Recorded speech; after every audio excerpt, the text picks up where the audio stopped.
hadiratnya ku suka cita. Mari masuk gerbangnya. Mari masuk gerbangnya. Bersyukur masuk halamannya. Pujian baiknya dengan nyanyian syukur hadiratnya ku suka cita. Satu hati dan anugerahnya kekal selama yang hadir.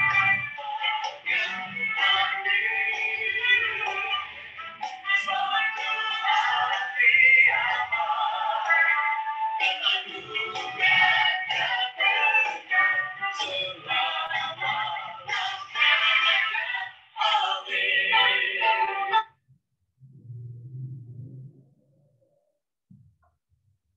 Mari kita berdoa.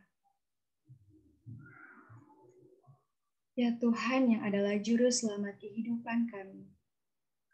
Di sore hari indah pemberian Tuhan ini kami mengucap syukur dan berterima kasih untuk kesempatan, waktu, dan hari indah yang Tuhan Yesus berikan bagi kami untuk beribadah.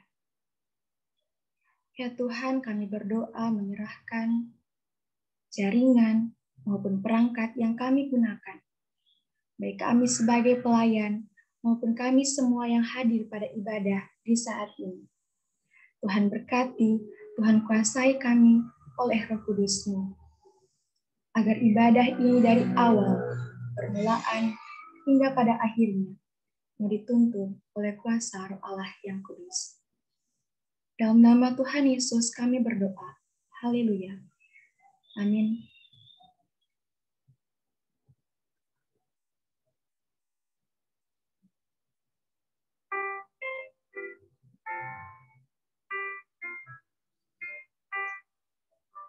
Banyak hal telah kita alami dalam hidup ini. Bahkan begitu banyak dosa telah kita lakukan.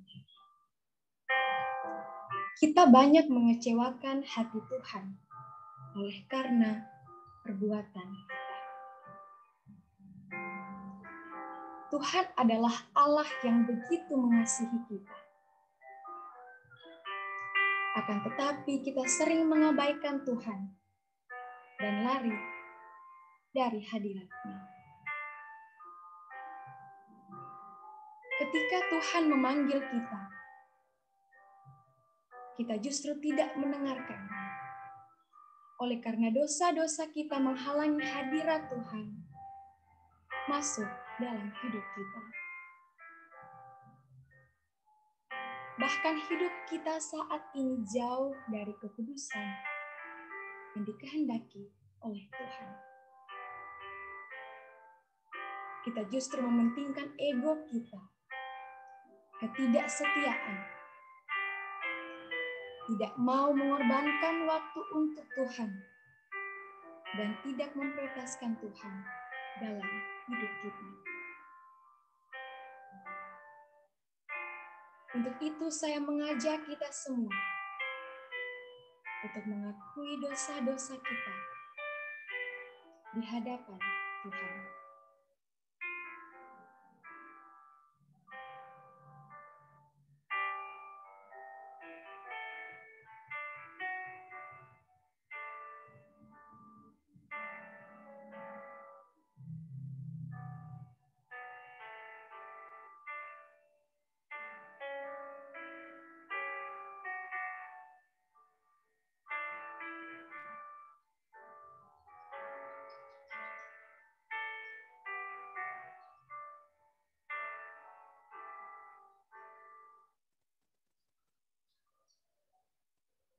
Kalau kita sungguh-sungguh mengaku dosa dan percaya kepada Tuhan, maka Ia akan setia mengampuni dosa-dosa kita. Mari kita sambut dengan hati yang penuh sukacita dengan menyanyikan pujian tetap setia.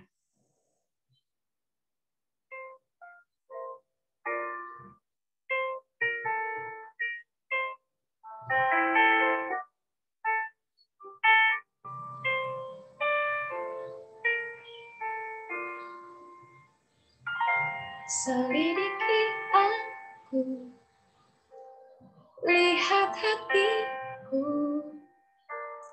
apakah ku sungguh mengasihimu, Yesus? Kau yang Maha Tahu dan menilai hidupku, tak ada yang tersembunyi bagimu. Selidiki aku, lihat hatiku, apakah ku sungguh mengasihimu, Yesus? Kau yang Maha Tahu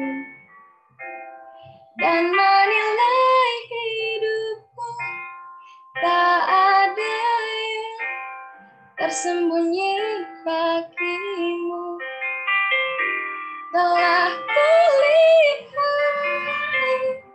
kebaikan-Mu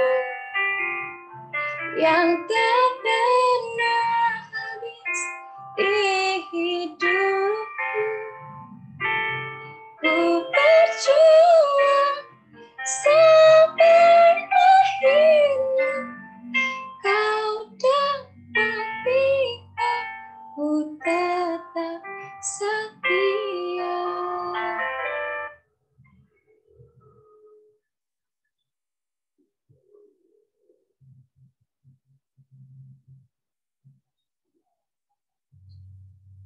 Seperti yang dikatakan pada Yohanes 4 ayat 23 hingga ayatnya yang ke-24. Tetapi saatnya akan datang, dan sudah tiba sekarang, bahwa penyembah-penyembah benar akan menyembah Bapa dalam roh dan kebenaran. Sebab Bapa menghendaki penyembah-penyembah demikian. Allah itu roh, dan barang siapa menyembah Dia harus menyembahnya dalam roh dan kebenaran. Mari sekali lagi kita nyatakan penyembahan kita dengan menyanyikan pujian lebih dalam, ku menyembah.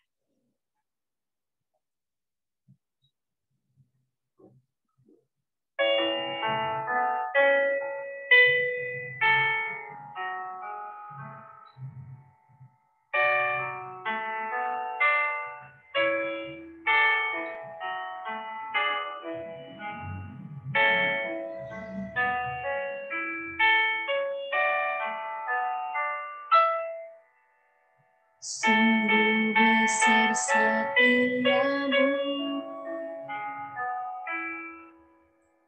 nyata di sepanjang hidupku.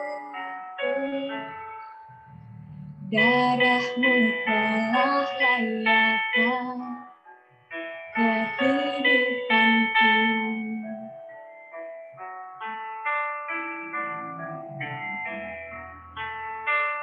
Tiada kata yang bisa lukiskan indahnya Kau Tuhan. Bagi-Mu segala pujian dan kemuliaan. Ku tinggikan Engkau Tuhan, melebihi segalanya, lebih dalam ku menyembah dalam roh dan kebenaran selamanya.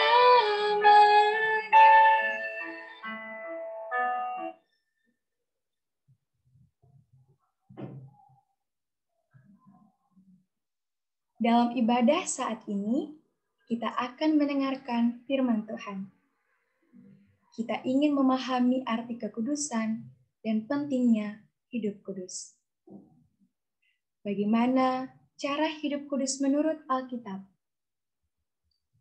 Kita mengetahui tantangan dalam menjaga hidup kudus serta solusinya. Dan kita akan mengetahui tokoh-tokoh Alkitab yang diteladani dalam hal hidup kudus. Namun sebelum kita mendengarkan firman Tuhan, mari kita kembali memuji Tuhan dengan pujian. Roh Kudus hadir di sini.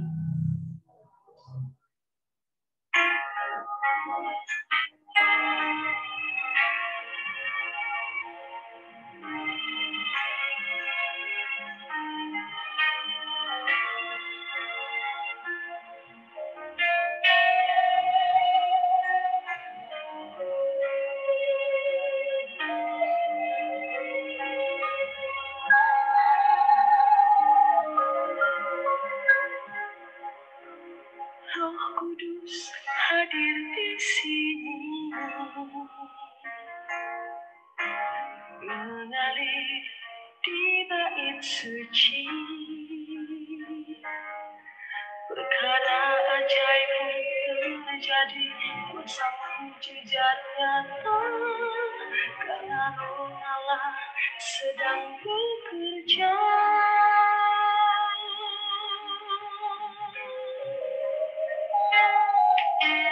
Roh Kudus hadir di sini, mengalir di bait suci.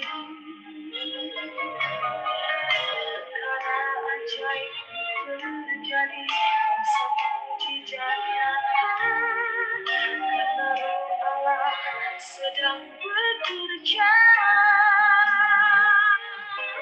Tiada yang mustahil dan tiada yang sukar bila Roh Allah turut bekerja.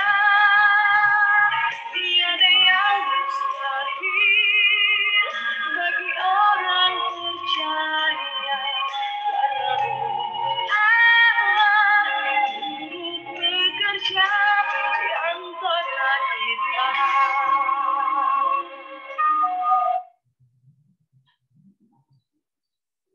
Kepada Ibu Pendeta Lydia Tandirerung yang akan membawa kita dalam sharing firman Tuhan, dengan kasih dipersilahkan. Terima kasih Yane. Segenap adik-adik peserta Persekutuan Besar, Persekutuan Mahasiswa Kristen, Fakultas Kedokteran dan Kedokteran Gigi yang dikasihi Tuhan. Selamat sore dan salam sejahtera untuk adik-adik semua, dan damai sejahtera Tuhan kiranya ada atas kita sekalian. Saya mengajak kita semua untuk mempersiapkan renungan firman Tuhan pada sore ini, sebagaimana yang sudah diperlengkapi oleh pengurus melalui Adik Greti. Sore ini kita akan membaca firman Tuhan dari bacaan utama pertama Petrus pasal 1. Kita akan baca dari ayat yang ke-13 sampai dengan ayat yang ke-16. Saya berharap meskipun di balik screen, tetapi kita semua sedang mempersiapkan Alkitab kita. Untuk sebentar, saya mengajak semua untuk membaca secara partisipatif. Pertama Petrus pasal 13, pasal 1 ayat 13 sampai 16 akan kita baca sebentar. Dan karena itu, saudara-saudara adik-adik yang kekasih, dengan Alkitab yang terbuka dan dengan hati yang sungguh rindu untuk disapa oleh firman Tuhan, mari mohon pertolongan Roh Kudus di dalam doa. Kita berdoa.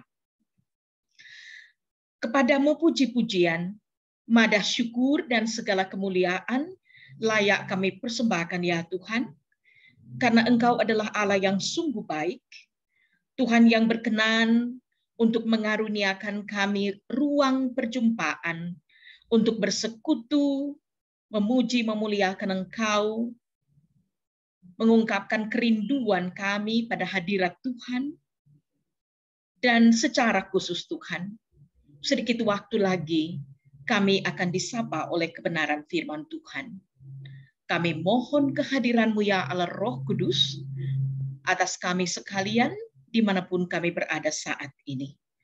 Supaya biarlah oleh hikmat yang dari Roh Kudus, kami semua dimampukan dan diteguhkan untuk mendengarkan firman Tuhan. Tetapi kami sungguh rindu Tuhan bahwa kami tidak berhenti sebagai pendengar. Apakah lagi sekedar pandai dan cakap memperkatakan firman itu. Tetapi lebih dari itu Tuhan, kami sungguh-sungguh rindu untuk menjadi pelaku firman Tuhan, menghidupi kehendak-Mu di dalam kekudusan yang Tuhan rindukan untuk kami anak-anak memiliki bagi kelayakan kami di hadapan Tuhan. Berfirmanlah Bapa, karena kami telah siap mendengar. Di dalam nama Tuhan Yesus kami berdoa. Amin. Suara saya cukup kedengaran baik ya, adik-adik?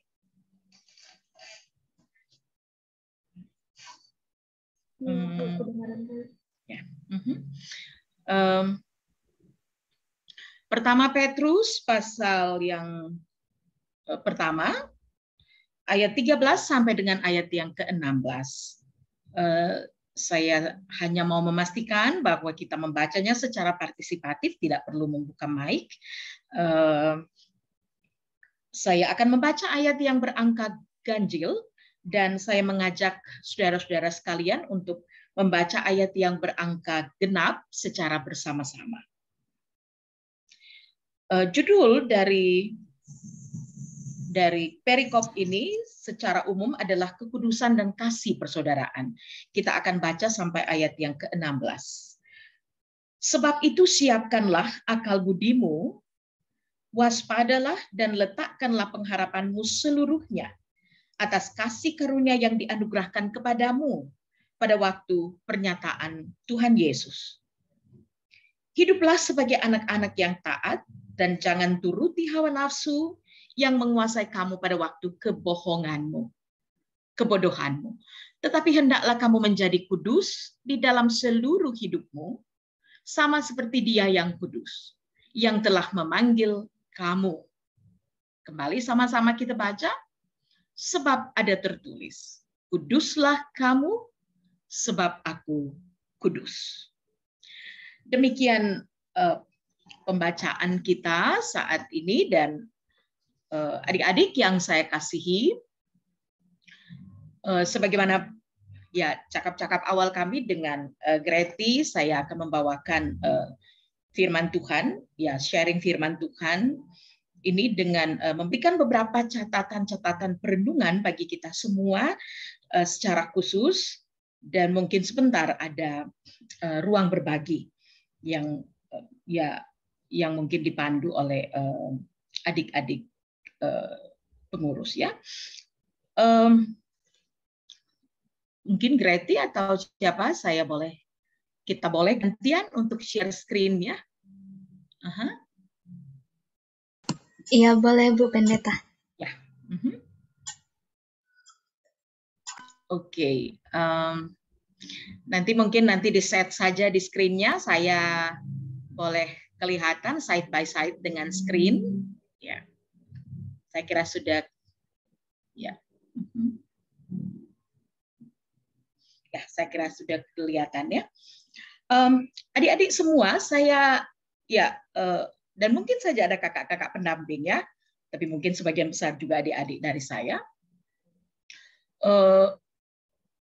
Ayat 16 yang tadi diperlengkapi kepada saya untuk menjadi nats perenungan kita secara khusus, itu memberikan satu pernyataan yang sangat spesifik, yaitu kuduslah kamu sebab aku kudus. Ini diangkat oleh Rasul Petrus di tengah-tengah pergelutan Rasul Petrus bersama-sama dengan jemaat mula-mula segera setelah peristiwa kenaikan Tuhan Yesus ke surga, untuk benar-benar meyakinkan jemaat bahwa Tuhan Yesus meninggalkan pesan yang bukan kemudian hanya muncul ketika Tuhan Yesus ada di dalam dunia ini, atau kemudian ketika para murid melakukan resounding, menyuarakan itu kembali di dalam semangat, di dalam perjuangan mereka memberitakan Injil pada waktu itu, tentang keselamatan di dalam Kristus. Tetapi juga bahwa sebenarnya kalau kita melihat rujukan dari pernyataan ini sudah kita jumpai dalam Perjanjian Lama, misalnya dalam Imamat pasal 11 ayat 44 sampai dengan ayat yang ke-45. Ya. Bagaimana orang Israel benar-benar diminta oleh Tuhan melalui para nabi, secara khusus Musa pada waktu itu, untuk kudus di hadapan Tuhan dalam segala hal. Total holiness. Kalau kita perhatikan konteks Imamat 11 ayat 44 sampai 45, di situ adik-adik semua, sebenarnya yang dibicarakan di situ lebih pada persoalan misalnya makanan yang boleh dan yang mana yang tidak boleh untuk dimakan.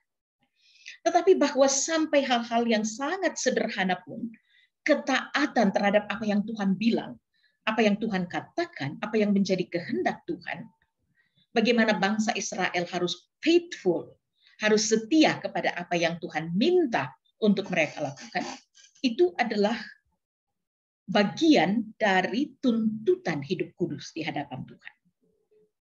Dalam terjemahan bahasa Inggris di situ dikatakan be holy because I am holy. Sehingga jelas bahwa baik dalam konteks Imamat adik-adik maupun dalam konteks Petrus, panggilan untuk atau panggilan kepada kekudusan, panggilan untuk hidup kudus, itu sangat terkait dengan sebuah benang merah bagaimana Allah berkarya melalui Perjanjian Lama, dan bagaimana kesabaran Allah berbicara kepada manusia melalui para nabi, sampai pada saatnya Allah memutuskan bahwa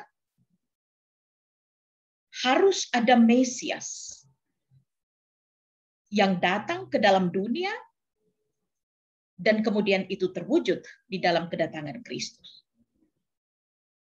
Be holy because I'm holy. Kemudian menunjuk kepada Allah sendiri. Karena itu ada beberapa bagian yang perlu untuk saya, mungkin kita sedikit mengenal kata kudus itu dari bahasa Yunani, bahasa Ibrani, yaitu kadash atau kadosh, yang sebenarnya berarti memisahkan atau to set apart. Atau juga bisa berarti menjadikan,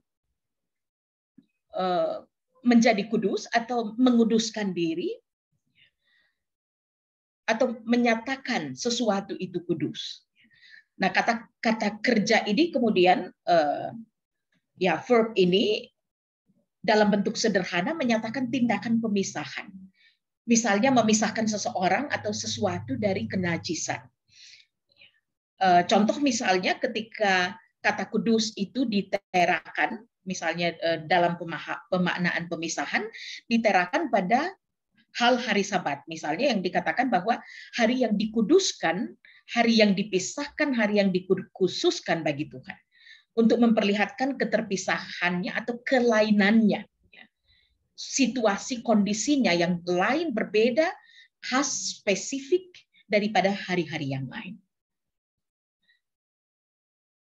Karena itu ada beberapa, ini mungkin ya saya tidak akan terlalu berlama-lama di sini, tetapi di dalam begitu banyak pengungkapan-pengungkapan di dalam Alkitab, misalnya Yesaya 57, berbicara tentang nama Tuhan yang kudus, kemudian Yosua berbicara tentang Allah yang kudus, di dalam kitab Keluaran 13 misalnya Tuhan berbicara kepada Musa untuk menguduskan bangsa bagi Tuhan, bagaimana memisahkan bangsa itu berbeda dengan bangsa-bangsa lain, dan lain-lain sebagainya, misalnya yang dibawa di sini, memisahkan atau menyatakan tindakan pemisahan seseorang untuk penyembahannya, memisahkan seseorang dari sesuatu yang bersifat najis dan sebagainya.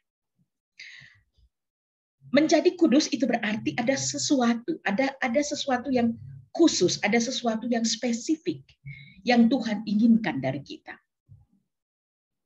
Dan ketika Rasul Petrus berbicara tentang kuduslah kamu sebab aku kudus sebagai sebuah pengulangan pada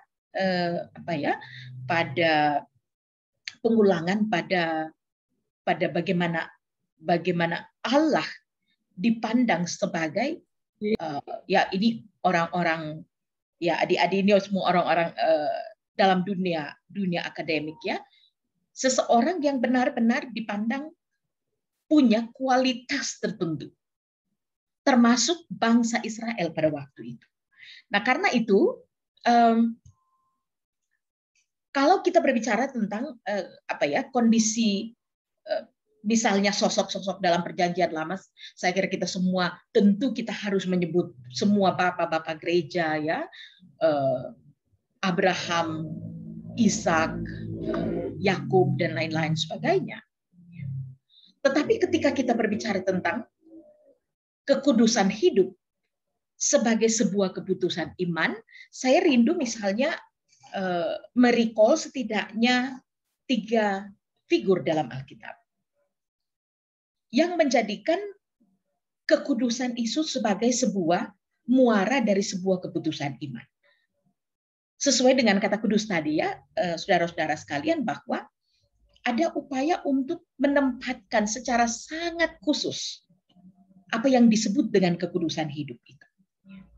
Kemampuan untuk berkata tidak kepada ketidakkudusan di hadapan Tuhan.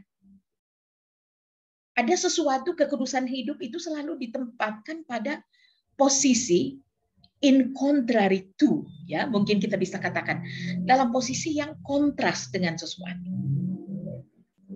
Contoh misalnya dalam ketika Yosua kemudian harus mengambil alih kepemimpinan bangsa Israel dari Abraham, ya. Dalam Yosua pasal 3 dan ayat 5 dan juga Yosua 24 ayat 15, itu Yosua bilang kepada bangsa Israel, kuduskanlah dirimu sebab besok Tuhan akan melakukan perbuatan yang ajaib di antara kamu. Kalau kita perhatikan di sini adik-adik, kekudusan dalam konteks perjanjian lama itu banyak-banyak dipandang sebagai sebuah prakondisi supaya kita bisa terkoneksi dengan Tuhan. Ya, kalau kita katakan sebuah prakondisi itu artinya dia harus tercipta lebih dulu sebelum kita dilayakkan untuk berjumpa dengan Tuhan. Itu yang Yosua katakan kepada bangsa Israel.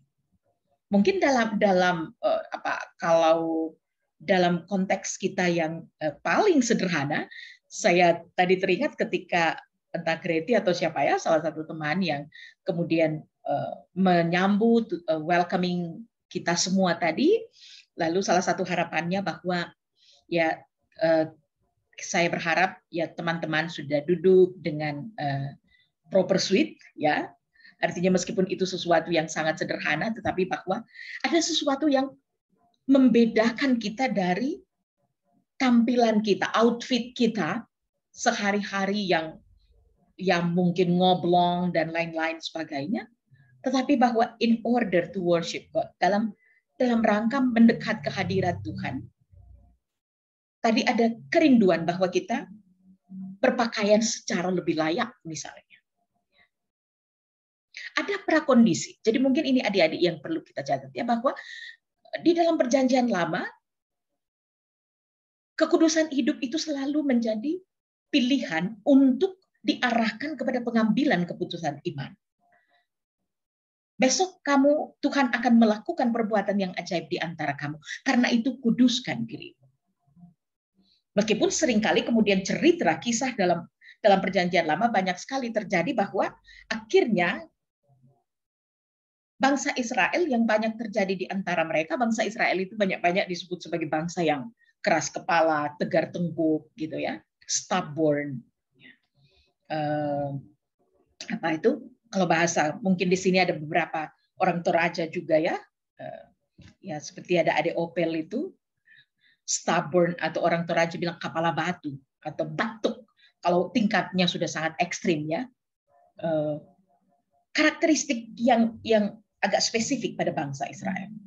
Bagaimana Tuhan menjadikan mereka sebagai bangsa terpilih, tetapi mereka adalah bangsa yang stubborn. Bahwa mereka pada saat tertentu menguduskan diri di hadapan Tuhan, tetapi setelah itu fail lagi, gagal lagi, jatuh lagi. Karena itu, kepada bangsa ini Yosua sebagai salah satu figur pemimpin umat pada waktu itu memberikan sebuah teladan kepada bangsa Israel yang seringkali tidak konsisten di dalam keputusan iman mereka untuk hidup kudus di hadapan Tuhan. Mungkin katakanlah kalau kita coba untuk mencari implementasinya secara konkret, misalnya di hari-hari ini, ya, kita kadang-kadang yang terjadi, kita datang ke gereja, asumsinya bahwa di gereja nanti pasti ada akta pengakuan dosa sebagaimana yang kita lakukan dalam ibadah kita sore ini. Dan umumnya kemudian pengaminan terhadap firman Tuhan yang memanggil kita kepada keadaan yang lebih baik, kepada pertobatan, mengaku dosa lalu bertobat dan sungguh-sungguh berkomitmen untuk transformasi atau pembaharuan hidup. Lalu kita selalu sambut dengan haleluya, ya. Tapi setelah itu haleluya di dalam gereja pada hari Minggu, tetapi keluar dari gereja mulai Senin sampai Sabtu sudah in a click, ya. Ini bahasa milenial nih adik-adik. In a click lalu kemudian serta-merta menjadi haleluya di luar sana. Kurang lebih saya kira itu sedikit gambaran yang mungkin juga bisa kita lihat bahwa Israel menjadi semacam prototipe pada model kayak gitu. Bahwa mereka kemudian, karena itu adalah prakondisi untuk melihat Tuhan dan perbuatannya di antara mereka. Sehingga seringkali mereka hanya melakukan itu secara temporer, lalu kemudian jatuh lagi. Karena itu Yosua mengatakan, tetapi jika kamu anggap tidak baik untuk beribadah kepada Tuhan. Ini Yosua sangat demokratis ya dalam ungkapannya ini. Pilih pada hari ini kepada siapa kamu akan beribadah. Pada Allah yang kepadanya nenek moyangmu beribadah di seberang sungai Efrat. Yang dimaksud itu untuk Allah-Allah ya, ilah orang Amori yang negerinya kamu diami ini. You choose, you decide. Tapi Yosua dalam ketegaran seorang leader, seorang pemimpin, itu berarti harus menjadi panutan bagi bangsa, itu mengatakan, tetapi aku dan seisi rumahku, but I myself with my entire household, kami akan beribadah kepada Allah. Yosua 24 ayat yang ke-15.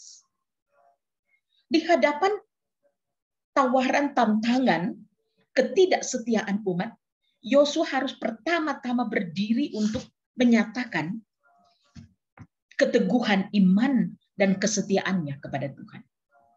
Bahwa kamu menajiskan dirimu dengan menyembah ilah-ilah lain, dan dengan demikian meninggalkan iman kepada Tuhan, tapi ketahui bahwa aku dan seisi rumahku, we will never do that. Ketegaran yang sama, saudara-saudara, misalnya kita temukan misalnya di dalam kitab Ester 1 ayat 12, biasanya Ester ini lebih menjadi sosok yang digambarkan sebagai perempuan yang benar-benar peduli kepada bangsanya. Yang belakangan lalu kemudian diangkat istri oleh Raja Ahasveros.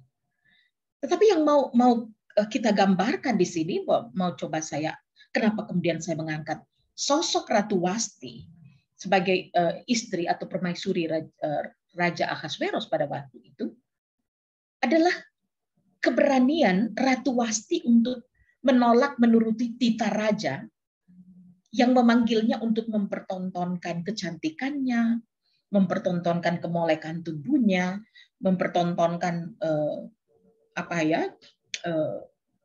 paket lengkapnya ya, sebagai ratu di hadapan tamu pesta kerajaan pada waktu itu. Dan akhirnya karena sikapnya itu membawa resiko tersendiri bahwa dia kemudian diasingkan,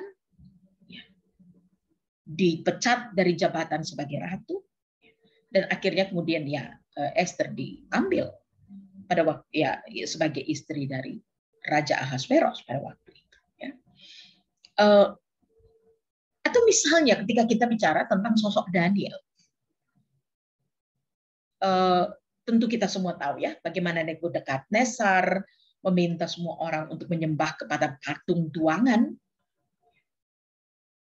Tetapi Daniel sebagai bangsa Israel di perantauan pada waktu itu di Babel, mampu untuk bersikap berbeda. Jadi sekali lagi adik-adik, mari kita kembali mengingat bahwa ketika kita berbicara tentang kadosh atau kudus itu menjadi berbeda, mampu, berani, siap untuk berbeda dengan orang-orang di sekitar. For the sake of our faithfulness to God, sebagai alasan, sebagai kekuatan bagi kesetiaan kita kepada Tuhan. Karena itu, misalnya Daniel dan teman-teman dalam bahasa nama yang diberikan kepada mereka di waktu itu adalah Sadrak, Mesak, dan Abednego, menegaskan bahwa jika Allah yang kami puja sanggup melepaskan kami, maka ia juga akan melepaskan kami dari perapian yang menyala-nyala itu dan melepaskan kami dari tangan Moya Raja yang bengis, yang memberikan mereka pressure, paksaan pada waktu itu. Itu berarti bahwa keputusan untuk hidup kudus dan setia di hadapan Allah juga berimplikasi bahwa kita sadar pada resiko yang lahir dari situ. There is some risk. And it can be extreme, ya. Bisa saja resikonya menjadi ekstrim, seperti misalnya Daniel dan teman-teman dalam bahwa mereka dimasukkan ke perapian, tapi yang raja lihat pada waktu itu bahwa intervensi Tuhan menghadirkan malaikat di sana dan raja dengan mata telanjang melihat bahwa wow, ada 4 orang yang dia lihat di situ dan mereka tidak dimakan oleh api. Dan sekian banyak kisah. Tentu ruang percakapan kita sore ini tidak akan sepenuhnya bisa mengakomodir itu ya. Tetapi bahwa kenapa lalu kali dia memilih setidaknya 3 ini ditambah dengan ya istilahnya orang Makassar nanti secara mandiri tambah-tambah lagi sambalu ya. Sekian banyak figur dalam Alkitab yang juga memperlihatkan kita pada satu prinsip yang sangat mendasar. Bahwa komitmen kekudusan hidup adalah keputusan iman. What about us? Ini tentu menjadi tantangan tersendiri bagi adik-adik dan saya di masa kini. Ini sedikit ilustrasi gambar yang saya ambil dari internet. Ya bagaimana kemudian Sadrak, Mesak, dan Abednego, Daniel dan teman-teman benar-benar berserah kepada Tuhan. Mereka tahu bahwa sikap iman mereka diperhadapkan pada resiko. Tetapi they had to choose. Mereka harus memilih, mereka harus memutuskan. Nah, dalam perjanjian baru kemudian kita lebih banyak melihat bagaimana adik-adik bagaimana kekudusan digambarkan sebagai gerbang melihat Allah. Jadi sebenarnya itu juga mirip-mirip dengan itu bahwa dengan konteks perjanjian lama bahwa ada prakondisi yang Tuhan tuntut supaya kita bisa sungguh-sungguh melihat siapa Allah itu bagi kita. Secara khusus ketika di saat-saat ini kita semakin dikaburkan oleh begitu banyak potensi yang ditawarkan oleh dunia. Saya kira menarik adik-adik ini mungkin bisa sedikit memberi perhatian fokus pada gambar yang ilustrasi yang saya taruh di samping kanan ini mungkin kiri adik-adik. Wah, ada ayam Petrus berbunyi ya. Dari mana itu? Ini ada yang memikul salib dengan setia. Sebagaimana Tuhan Yesus katakan bahwa Setiap orang yang mau mengikut aku, ada triloginya ya. Dia harus memikul salibnya. Bukan. Sebelum memikul salibnya ada satu lagi. Ya seandainya kita bisa dialogis, tetapi mungkin nantilah ya. Tidak langsung memikul salib. Tetapi Tuhan Yesus mengatakan barang siapa yang mau mengikut aku, dia harus menyangkal dirinya. This was the first. Menyangkal dirinya. Semua orang punya potensi narsistik pada diri kita ya. Biasanya mungkin ya banyak di antara adik-adik di sini yang kalau baru bangun, ya kegiatan pertama yang dilakukan itu adalah langsung selfie ya. Keberpusatan pada diri. Narsisme itu oleh teori psikologi selalu saja dikatakan, mungkin ya tentu calon-calon dokter di sini dan orang-orang kesehatan tentu akrab dengan teori-teori psikologi juga ya, mengatakan bahwa selalu saja ada potensi narsisme dalam diri kita.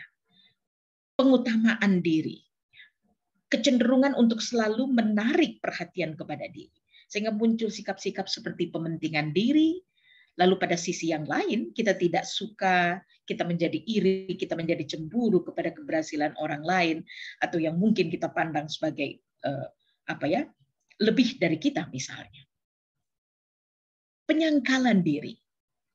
There is something that you have to risk from yourself. Ada sesuatu yang perlu dikorbankan dari diri kita. Sebagaimana Tuhan Yesus sudah memberikan contoh pengorbanan yang sempurna. Amin. Barulah kemudian dikatakan menyangkal diri dan memikul salib. Penyangkalan diri juga menjadi penyangkalan diri adik-adik menjadi sesuatu yang memang sangat berat. Termasuk ketika kita sudah mulai terbiasa dengan begitu banyak habit, kebiasaan.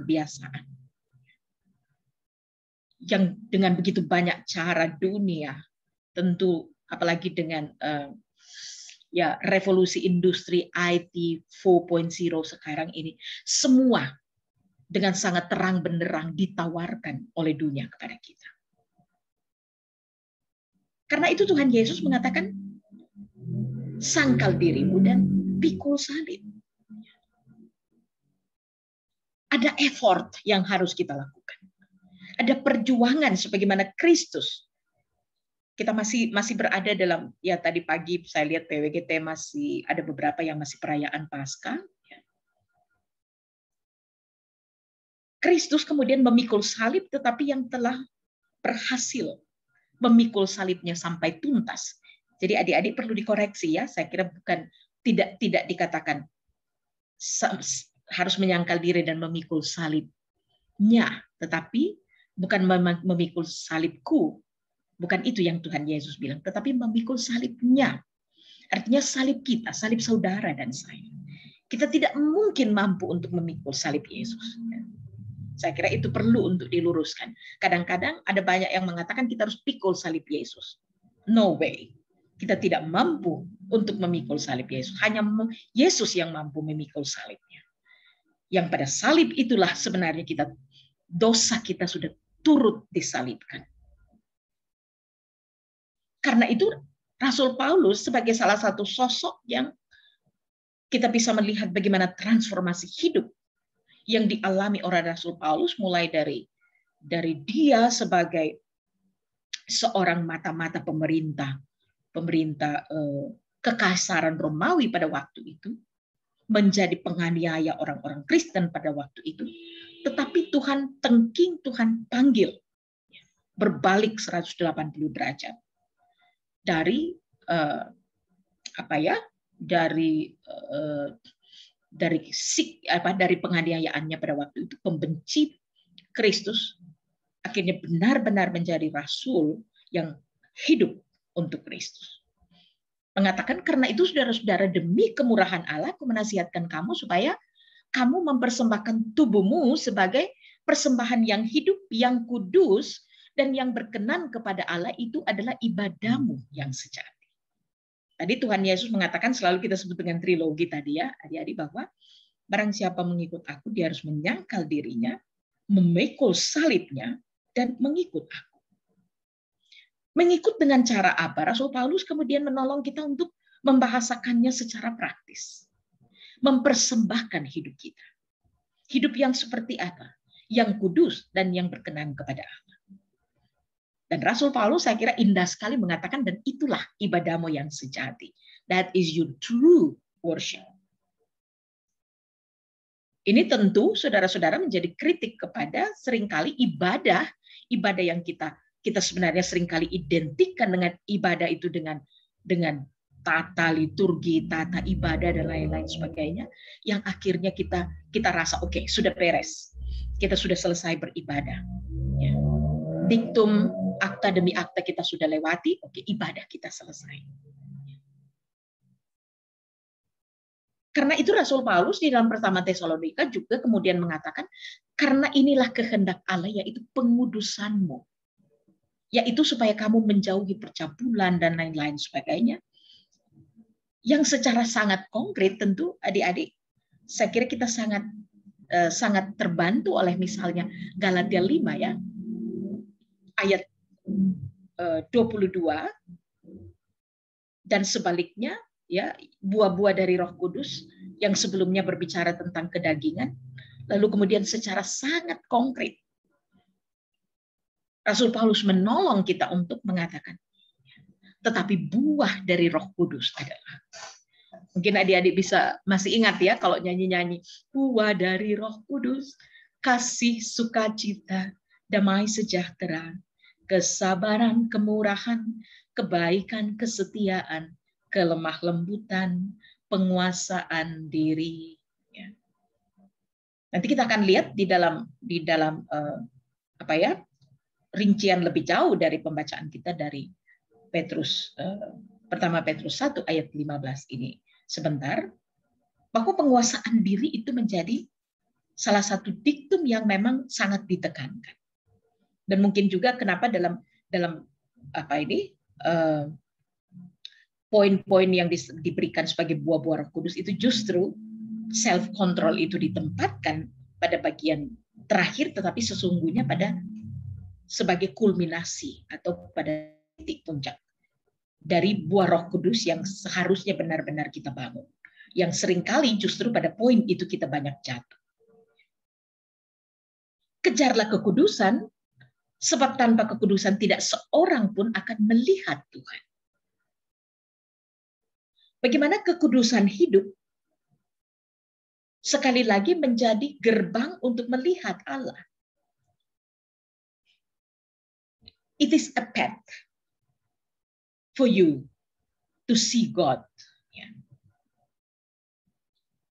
Yang seringkali karena berbagai tawaran dunia ini, adik-adik, akhirnya kita tidak lagi pada fokus mengejar kekudusan hidup itu.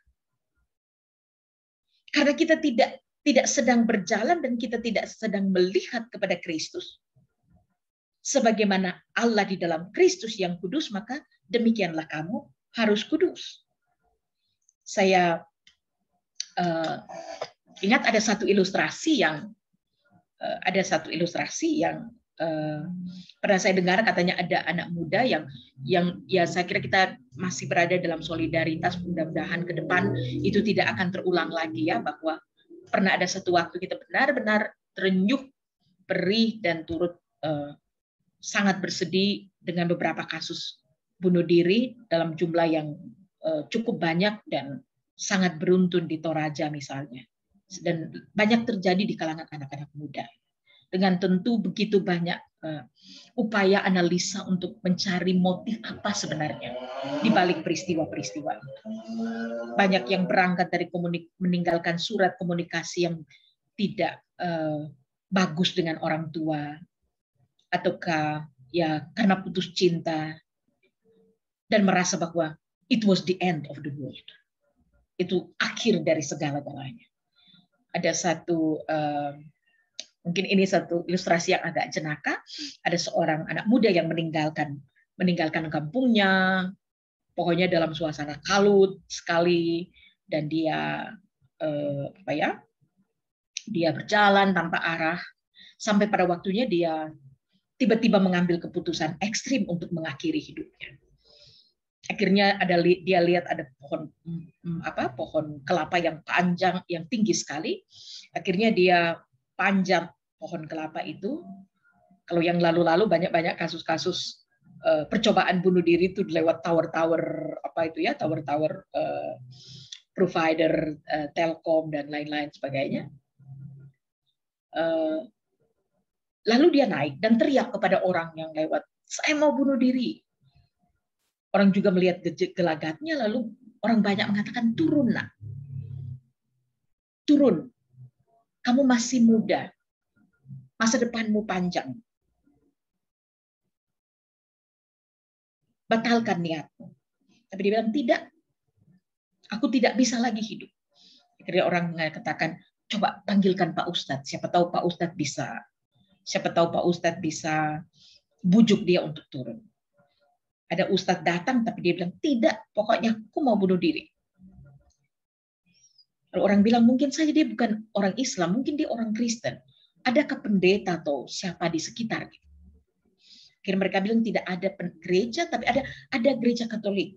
Coba panggil, siapa tahu ada pastor yang bisa untuk membujuk dia turun. Akhirnya pastor datang, pastor mengatakan, dia ya biasanya Bapak Pastor sebelum melakukan melayani misa atau ya menyampaikan pelayanan biasanya membuat tanda salib ya yang diarahkan kepada umat demi nama Bapa dan Putra dan Roh Kudus. Amin. Dia membuat tanda salib itu kemudian memanggil bukan nama tetapi mengatakan, "Nak, coba lihat ke sini." Lalu Bapak Pastor ini membuat tanda salib. Tiba-tiba anak ini mengatakan, oke, saya turun, tunggu. Semua orang terkesima.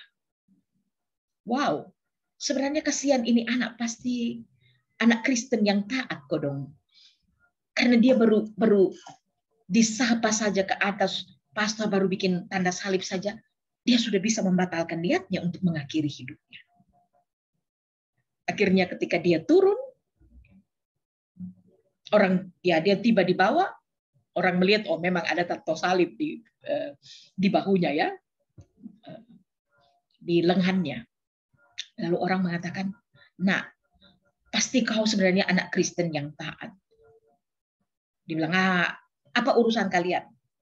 Terus dibilang, ya, karena kami melihat bahwa kamu tadi baru disapa oleh Bapak ini, dengan memperlihatkan tanda salib, kamu sudah membatalkan niatmu. Lalu dia bilang, saya tidak tahu kalau Bapak ini bikin apa. Saya kira ini Bapak tadi bilang, hei, kamu turun atau saya tebang, ya. Jadi kamu turun atau saya tebang. Jadi dari tanda salib dia pikir Bapak ini mengancam dia, sini kau turun atau saya tebang ini pohon. Jadi sebenarnya tidak penuji hatinya, mungkin dia mau cari perhatian saja ya kepada orang banyak dan mungkin saja kepada keluarga. Kenapa ilustrasi ini saya angkat adik-adik untuk mengatakan seringkali di tengah-tengah perjuangan kita untuk mewujudkan kekudusan hidup apapun itu, kekudusan dalam pikiran, perkataan dan perbuatan, kita harus berhadapan dengan tantangan yang mengalihkan pandangan kita dari salib Kristus. Saya kira bisa ditangkap sampai pada poin itu ya. Salib Kristus yang sudah mengajar kita bahwa memang kita harus melampaui perjuangan untuk kemudian tiba pada kebangkitan bersama Kristus. Kita diajak untuk kembali fokus pada salib itu. Karena itu Petrus 1 ayat 15 tadi mengatakan, tetapi hendaklah kamu menjadi kudus di dalam seluruh hidupmu. Your entire life. Sama seperti Dia yang kudus, yang telah memanggil kamu, sebab ada tertulis, kuduslah kamu sebab aku kudus. Kalau kita sedikit lebih spesifik melihat adik-adik semua, yang dikatakan oleh Rasul Petrus di sini, saya coba supaya kalimatnya menjadi sangat pendek, tetapi menjadi mudah-mudahan menjadi kedengaran lebih praktikal. Ya, untuk kita pahami. Be holy as I am holy. Kalau kita perhatikan di dalam ayat 13, saya coba mengangkat dari penggalan-penggalannya dalam bahasa Inggris misalnya. Di dalam pembacaan kita tadi dikatakan, sebab itu siapkanlah akal budimu. Ya. Tetapi sebenarnya terjemahan dalam Holy Bible dikatakan prepare your mind for action. Jadi itu agak missing dari terjemahan bahasa Indonesia. Bagaimana kita berrekonsiliasi dengan pikiran kita? Makanya adik-adik, ekspresi keutuhan kita di hadapan Tuhan dan sesama, ya, di dalam hukum kasih ini kan terus-terus dikatakan, ya, kasihilah Tuhanmu dengan segenap hatimu dan segenap akal budimu, dan hukum yang sama dengan itu, kasihilah sesamamu seperti dirimu sendiri. Prepare your mind for action. Karena itu selalu saja itu dibikin satu paket, adik-adik, bahwa bagaimana kita menjadi kudus dalam rasa, lalu kemudian dalam karsa itu pikiran, dalam kata, perkataan, word, and deeds, dan dalam karya kita, dalam perbuatan kita. Sehingga kehidupan kudus ini, saudara-saudara, tidak dimaksudkan juga sebagai sesuatu yang bersifat kontemplatif. Bahwa menjadi hidup kudus, itu berarti kita sedang bicara tentang berdoa terus-terus, menghabiskan berjam-jam untuk berdoa dan sebagainya. Tetapi to take action. Hidup kudus menjadi berkat bagi orang lain. Ada aksi. Dia tidak statis, tetapi dia dinamis, bergerak. Makanya selalu dikatakan, Tuhan Yesus bilang, kamu bukan dari dunia, tetapi aku mengutus kamu ke dalam dunia. Karena itu dikatakan dalam terjemahan bahasa Indonesia dikatakan waspadalah, tetapi dalam terjemahan bahasa Inggris dikatakan be self-controlled. Be self-controlled. Itu mirip sama dengan tadi ketika Rasul Paulus berbicara tentang penguasaan diri. Ditempatkan pada tempat terakhir dalam buah-buah iman itu, tetapi buah-buah roh itu, tetapi justru menjadi sesuatu yang mungkin paling sukar. Tetapi bahwa dia bukan sesuatu yang mustahil. Dan justru berangkat dari situlah kemampuan kita untuk menyangkal diri kita, yang seringkali justru kemudian menjadi representasi dunia dengan segala ketidakkudusannya, mengantar kita menjadi anak-anak Tuhan yang fail dan gagal dalam kesetiaan kita kepada Tuhan. Lalu, jadi be self-control, jadi penyangkalan diri tadi dikatakan. Ya. Lalu kemudian do not conform to the evil. Dalam bahasa Indonesia di situ dikatakan, ya, waspadalah. Lalu kemudian do not conform to the evil. Kehidupan seringkali kita terlalu kompromistis, adik-adik, ya, saudara-saudara sekalian, dengan kesekitaran kita. Kita menjadi begitu kompromistis. Seringkali saudara-saudara kita menjadi mulai melonggarkan kesetiaan kita kepada Tuhan. Coba-coba. Dan akhirnya dari coba-coba lalu kemudian kita menjadi addicted. Saya kira kita bisa menyebut itu, saudara-saudara, ketika kita dalam solidaritas dengan teman-teman yang akhirnya harus terjerat narkoba. Anak-anak Tuhan yang benar-benar selama ini benar-benar aktif dalam persekutuan, tetapi karena harus masuk ke dalam pergaulan yang lebih luas. Karena kita diutus ke dalam dunia, tetapi karena mulai kompromistis dari hal-hal yang kecil, dan akhirnya menjadi addicted, ya. Dan akhirnya kita sulit untuk keluar dari jerat itu. Tetapi bukan berarti lalu pengharapan menjadi hilang. Karena itu dikatakan set your hope fully on the grace to be given you when Jesus Christ is revealed.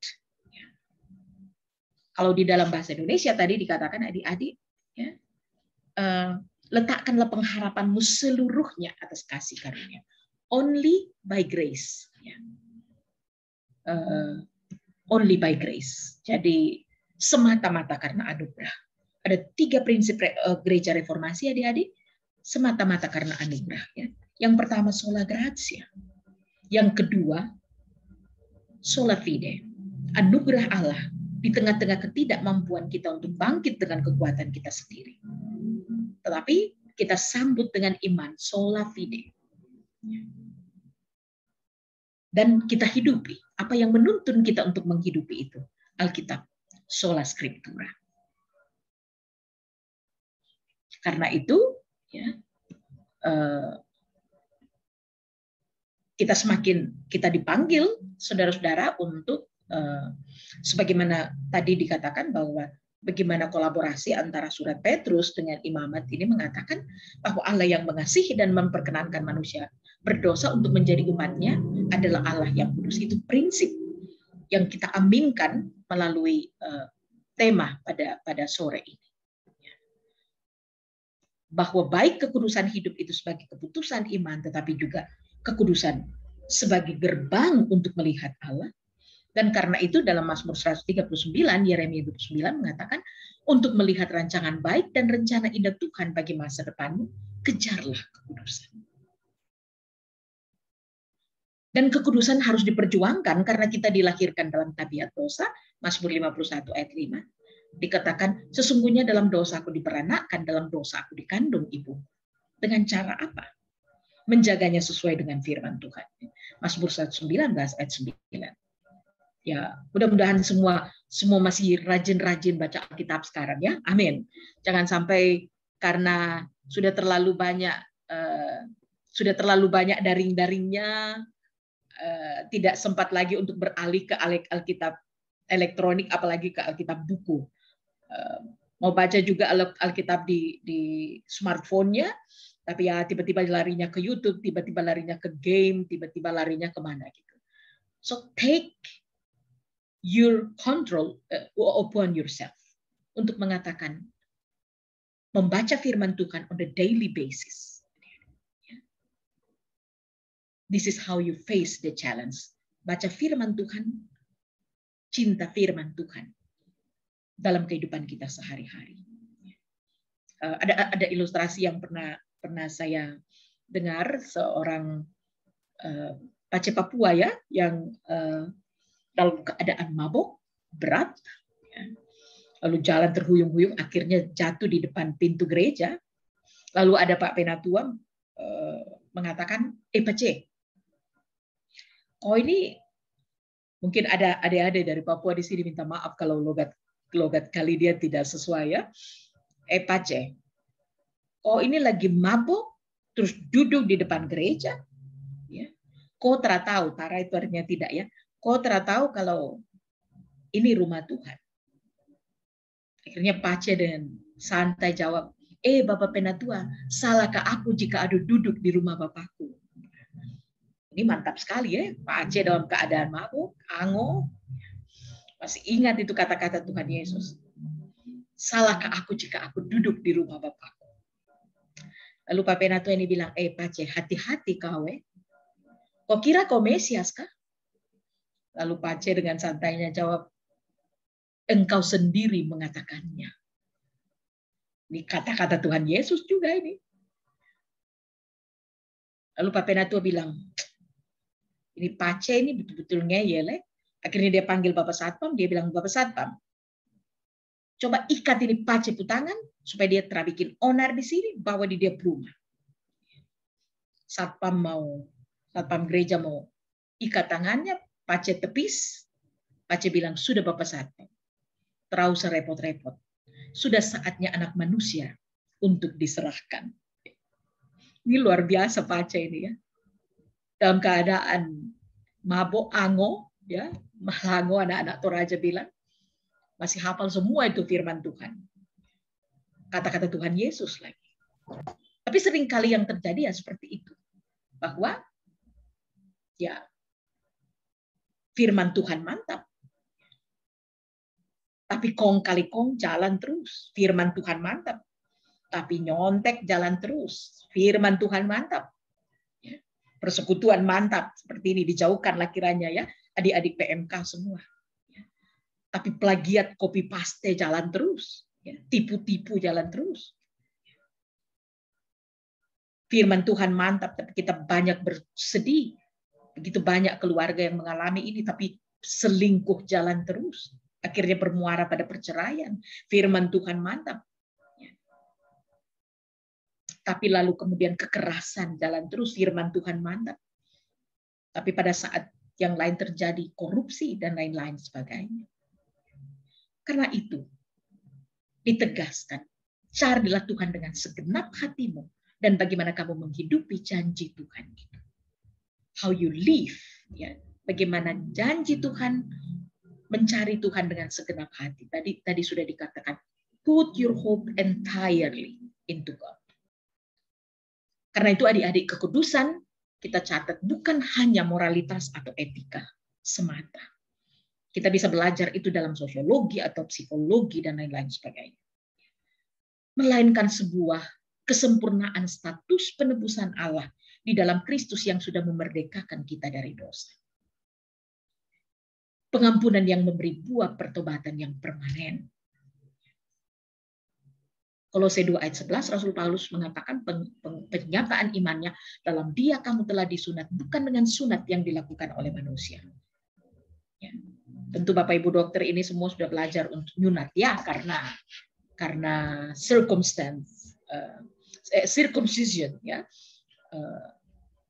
Tetapi dikatakan dengan sunat Kristus, jadi bukan lagi dengan semua aturan-aturan keagamaan, formalitas keagamaan. Tetapi dengan sunat Kristus yang terdiri dari penanggalan akan tubuh yang berdosa. Jadi Kristus dalam pengorbanannya telah memisahkan kita secara tegas dari dosa. Posisi kita benar-benar dipisahkan menjadi anak-anak yang hidup dalam kadosh atau kudus. Hidup di dalam dunia, kita hidup di dalam dunia tetapi dimampukan untuk menangkal ketidakkudusan yang ditawarkan oleh dunia. Yohanes 15 ayat 9 misalnya mengatakan. Nah, mungkin itu yang kali dia bisa sampaikan, dan mungkin ya ini semacam ilustrasi saja ya bagaimana keterperangkapan kita, tapi pada saat yang sama pengenalan kita akan firman Tuhan membawa kita keluar dari ghetto kita untuk berjumpa dengan lebih optimis, ya, dengan lebih optimis dengan dunia, bahwa whatever the challenge, apapun tantangannya, kita siap untuk hadapi. Menghidupi kehidupan kudus, karena dengan itulah kita akan melihat Tuhan. Dengan semua rencana indah, dengan semua rencana indahnya, dan rancangan baiknya bagi saudara-saudara dan saya. Amin.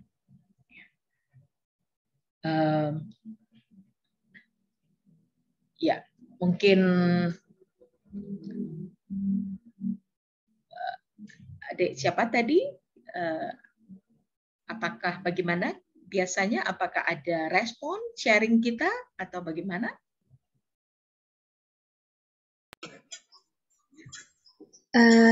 Sepertinya sudah tidak ada Ibu Pendeta. Saya boleh ditutup dalam doa. Oke, baik.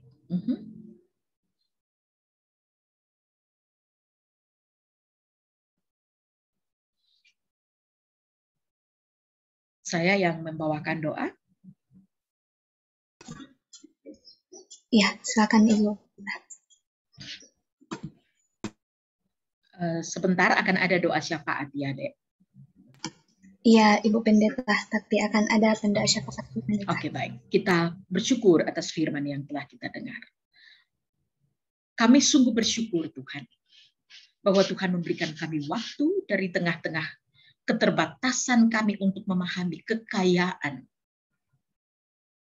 firman Tuhan dalam hidup kami. Tetapi oleh kuat kuasa roh kami sungguh bersyukur bahwa kami boleh disapa oleh firman Tuhan pada sore ini.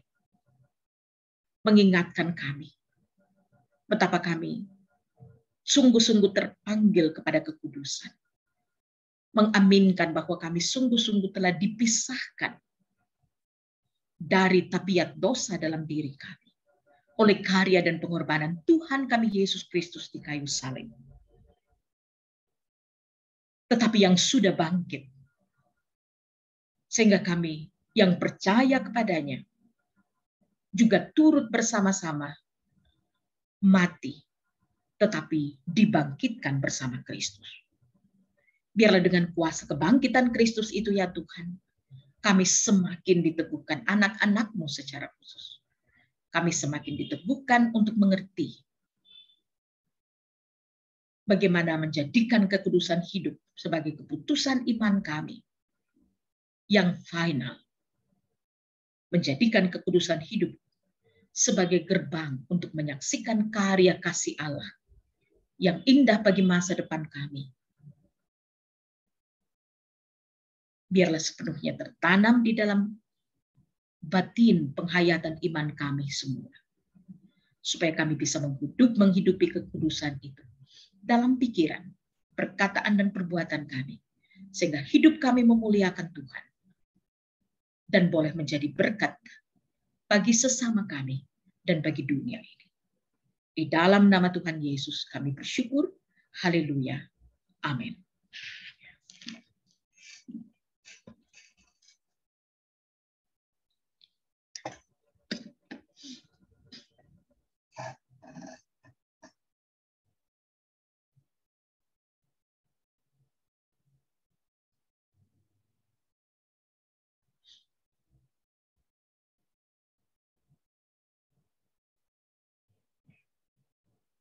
Saya kembalikan kepada liturgis.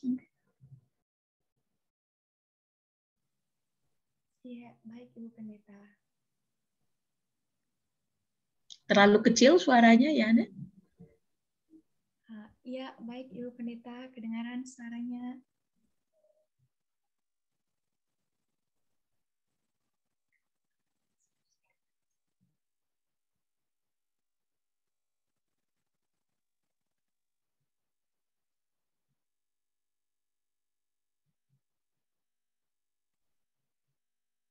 Ada sesuatu yang dikatakan saya sama sekali tidak mendengar suaranya. Sudah Ibu Pendeta, menunggu untuk di-share screen dulu PPT-nya Ibu Pendeta. Oh, oke.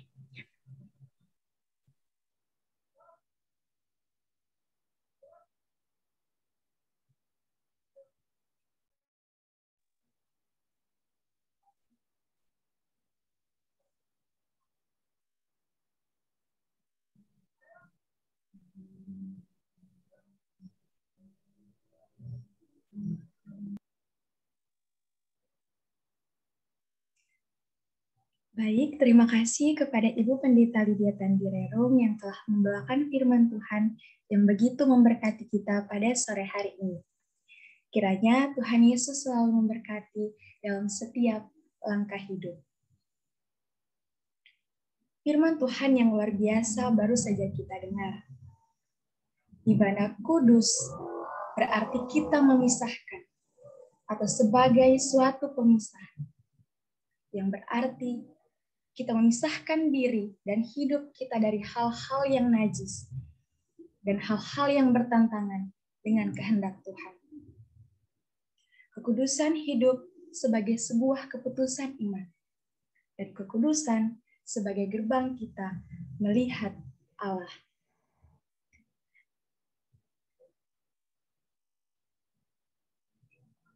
Untuk meresponi akan firman Tuhan yang baru saja kita dengarkan, mari sama-sama kita kembali memuji Tuhan dengan pujian berkenan bagimu.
Bagi kakak-kakak dan teman-teman yang ingin membantu pelayanan di persekutuan melalui persembahan, dapat dikirimkan melalui nomor rekening ataupun akun pembayaran virtual yang ada pada layar masing-masing. Seperti Roma 12 ayat pertama, firman Tuhan berbunyi demikian. Karena itu saudara-saudara, demi kemurahan Allah aku menasihatkan kamu, supaya kamu mempersembahkan tubuhmu sebagai persembahan yang hidup, yang kudus, dan berkenan kepada Allah. Itu adalah ibadahmu yang sejati. Mari nyanyikan pujian, kupersembahkan hidupku.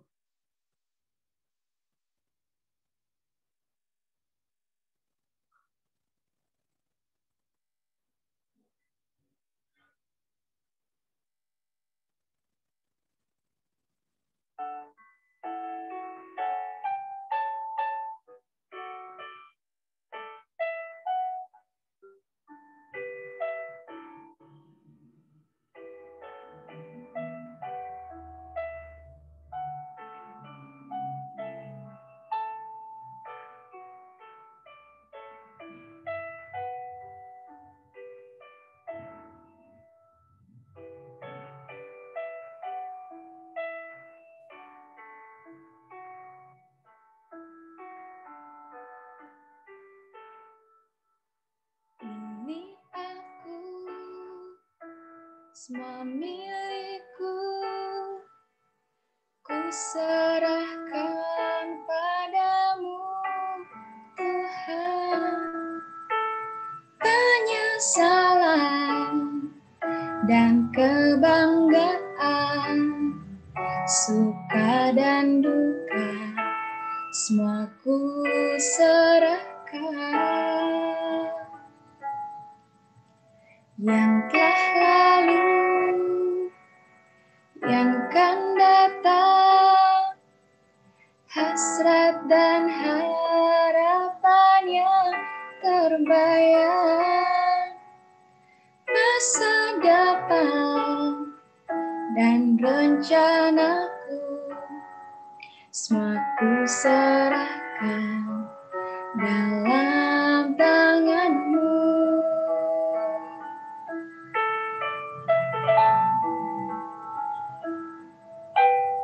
Ku persembahkan hidupku kepadamu, Tuhan. Untuk kemuliaan-Mu, ku berikan hidup ini sebagai persembahan yang berkenan padamu.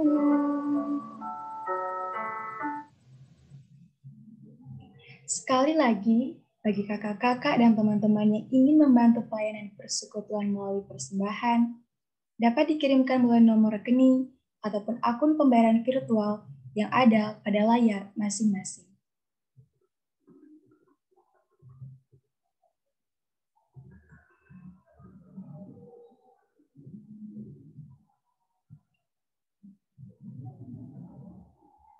Saat ini kita akan berdoa syafaat.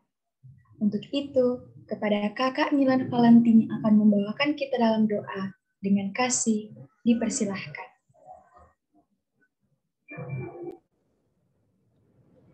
Terima kasih Yanne. Selamat sore kakak-kakak dan teman-teman. Saat ini kita akan masuk dalam doa syafaat. Sebelum itu saya akan membacakan pokok doa kita pada sore hari ini. Yang pertama, ucap syukur untuk penyertaan dan kasih pemeliharaan Tuhan yang senantiasa dilimpahkan atas kehidupan setiap kita hingga saat ini.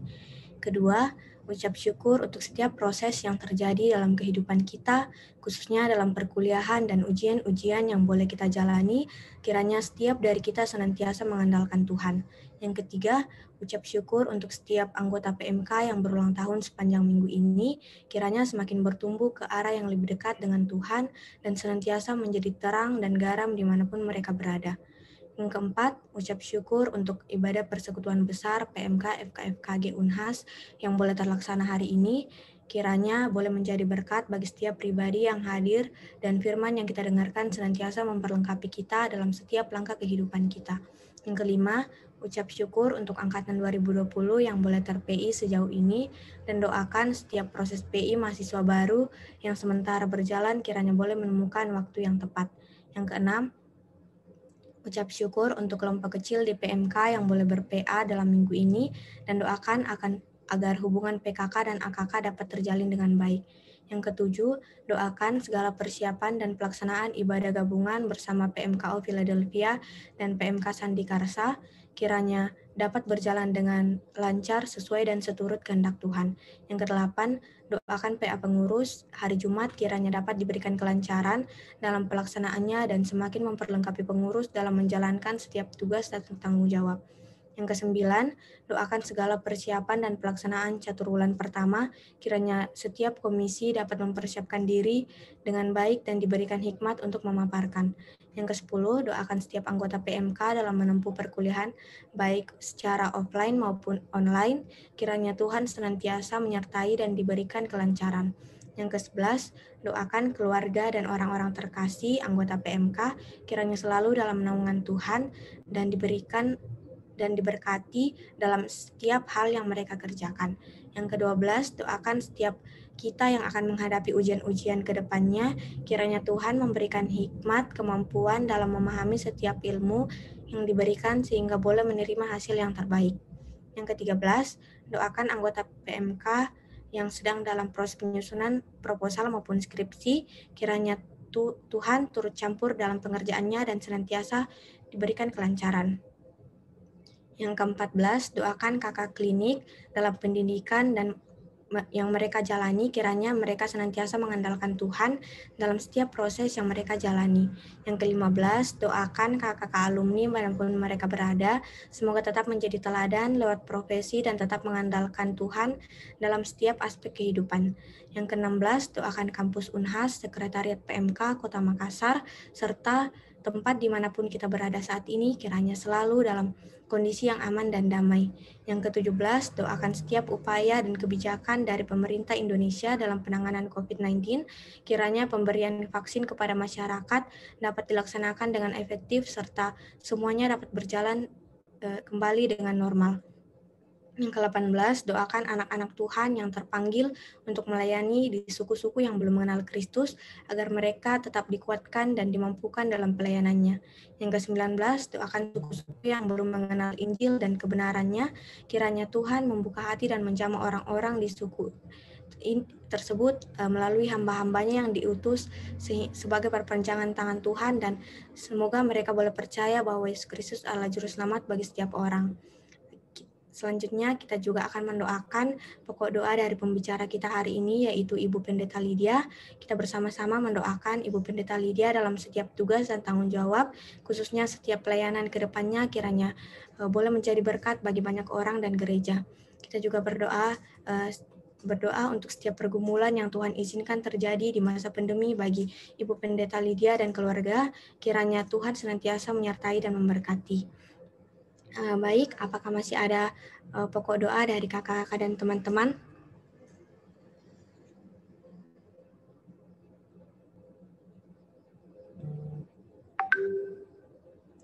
sepertinya sudah tidak ada. Mari kakak dan teman-teman kita bersatu dalam doa, kita berdoa. Ya Tuhan Allah Bapa dalam kerajaan surga, Tuhan Yesus yang baik, terima kasih ya Bapa untuk waktu pada sore hari ini. Terima kasih untuk setiap penyertaan dan kasih-Mu, pemeliharaanmu yang senantiasa kami rasakan di kehidupan kami hingga saat ini. Ya Bapa, kami mengucap syukur untuk setiap proses yang terjadi dalam kehidupan kami, khususnya dalam setiap perkuliahan dan ujian-ujian yang boleh kami jalani hingga saat ini. Kiranya dalam setiap hal yang kami jalani ya Bapa, kami selalu mengandalkan-Mu dalam kehidupan kami.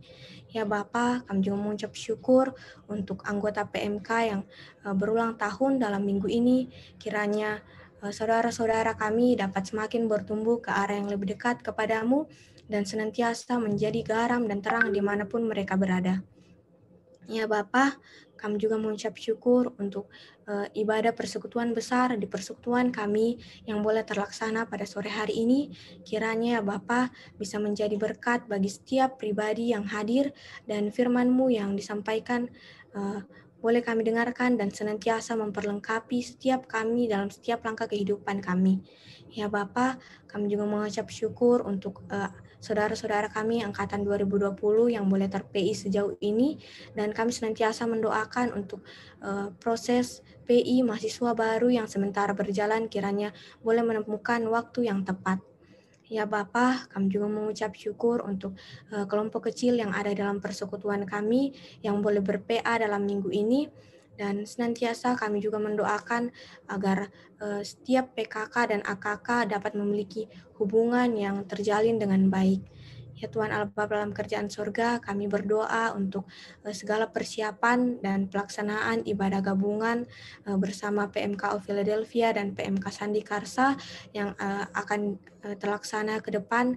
Kiranya Bapa dapat berjalan dengan lancar sesuai dengan seturut dengan kehendak-Mu saja. Ya Bapa, kami juga berdoa untuk PA dari pengurus yang akan dilaksanakan pada hari Jumat. Kiranya Bapa diberikan kelancaran dalam pelaksanaannya, dan kiranya PA pengurus ini dapat memperlengkapi pengurus dalam menjalankan setiap tugas dan tanggung jawabnya. Ya Tuhan Allah Bapa dalam kerajaan surga, kami juga berdoa untuk segala persiapan dan pelaksanaan catur bulan pertama di persekutuan kami. Kiranya setiap komisi dapat mempersiapkan diri dengan baik dan diberikan hikmat untuk memaparkan. Ya Bapak, kami juga berdoa untuk setiap anggota PMK dalam menempuh perkuliahan, baik yang online maupun sudah ada juga yang offline ya Bapak. Kiranya Engkau senantiasa menyertai dan memberikan kelancaran bagi setiap kami. Ya Tuhan Allah Bapa dalam kerajaan surga, kami berdoa untuk keluarga dan orang-orang terkasih dari anggota PMK, kiranya selalu dalam naungan-Mu dan selalu diberkati dalam setiap apa yang mereka kerjakan. Kami juga berdoa untuk setiap dari kami yang akan menghadapi ujian ke depannya. Kiranya Bapa, Engkau memberikan kami hikmat, kemampuan dalam memahami setiap materi-materi, setiap ilmu yang diberikan kepada kami, sehingga kami dapat memperoleh hasil yang terbaik. Ya Tuhan Allah Bapa dalam kerajaan surga, kami berdoa untuk anggota PMK yang saat ini sedang bergumul dalam penyusunan proposal dan skripsi. Kiranya ya Bapa, Engkau turut campur tangan dalam pengerjaannya dan senantiasa diberikan kelancaran. Ya Bapa, kami berdoa untuk kakak-kakak klinik dalam pendidikan yang mereka jalani saat ini. Kiranya mereka senantiasa mengandalkan Tuhan dalam setiap proses yang mereka jalani. Ya Bapak, kami juga berdoa untuk kakak-kakak alumni dimanapun mereka berada. Kiranya kakak-kakak alumni kami bisa tetap menjadi teladan lewat profesi dan tetap mengandalkan-Mu dalam setiap aspek kehidupan mereka. Kami juga berdoa Bapak, menyerahkan ke dalam tangan-Mu kampus kami, Unhas, Sekretariat PMK, dan Kota Makassar, serta dimanapun kami berada saat ini, kiranya selalu dalam kondisi aman dan damai. Kami berdoa ya Bapak untuk setiap upaya dan kebijakan dari pemerintah Indonesia dalam penanganan COVID-19, khususnya untuk pemberian vaksin kepada masyarakat, kiranya dapat dilaksanakan secara efektif, serta dapat dilaksanakan secara merata agar semuanya dapat kembali normal. Ya Tuhan Allah Bapa dalam kerajaan surga, kami berdoa untuk anak-anak-Mu yang terpanggil untuk melayani suku-suku yang belum mengenal Engkau, agar mereka tetap dikuatkan dan dimampukan dalam pelayanannya. Ya Bapa, kami juga berdoa untuk suku-suku yang belum mengenal Injil dan kebenaran-Mu. Kiranya ya Tuhan, Engkau membukakan hati dan menjamah setiap orang-orang di suku tersebut melalui hamba-hamba-Mu yang Engkau utus sebagai perpanjangan tangan-Mu, sehingga setiap mereka dapat percaya bahwa Engkaulah satu-satunya Tuhan dan Juru Selamat bagi setiap orang. Ya Tuhan Allah Bapa kerajaan surga, kami mengucap syukur bahwa pada hari ini kami sudah mendengarkan sharing firman Tuhan dari hamba-Mu Ibu Pendeta Lydia. Ya Bapa, bersama-sama kami mendoakan Ibu Pendeta Lydia dalam setiap tugas dan tanggung jawab, khususnya setiap pelayanan ke depannya. Kiranya Ibu Pendeta Lydia boleh menjadi berkat bagi banyak orang maupun gereja. Kami juga berdoa untuk setiap pergumulan yang Tuhan Engkau izinkan dalam kehidupan Ibu Pendeta Lydia dan keluarga di masa pandemi ini. Kiranya Tuhan Engkau selalu menyertai dan memberkati Ibu Pendeta Lydia. Ya Allah Bapa dalam kerajaan sorga, inilah yang menjadi doa kami, seru sembahyang kami kepadamu. Ya Bapa, ampuni segala salah dan dosa kami bila kami banyak melakukan hal-hal yang tidak berkenan kepadamu. Ya Bapa, inilah yang menjadi doa kami, ampuni segala salah dan dosa kami, dalam nama Tuhan Yesus kami berdoa. Amin. Saya kembalikan ke MC.